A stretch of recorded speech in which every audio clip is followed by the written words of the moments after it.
Gold star ఎవరికి? నిజమండి, ఈ గోల్డ్ స్టార్ ఎవరికంటే వన్ అండ్ ఓన్లీ ఎమాన్యుయల్ అన్నారు.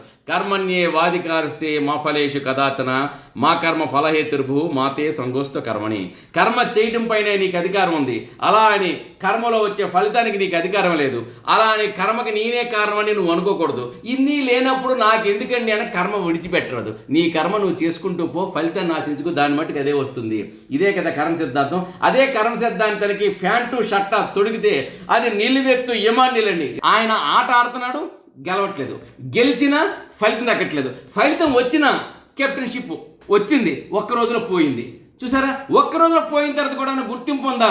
గుర్తింపు లేని విజయం పరాజయం కన్నా ఘోరమైనది. ఇది ఎమాన్యుయల్ విషయంలో జరిగింది. అయినా సరే తన ఆట తను ఆడుతున్నాడు కాబట్టి 4 సార్లుగా కర్మ సిద్ధాంతానికి నిలువెత్తు ప్యాంటు షర్టు వేస్తే అది ఎమాన్యుయలే అని నిరూపించుకొని గోల్డ్ స్టార్ దక్కించుకున్నాడు.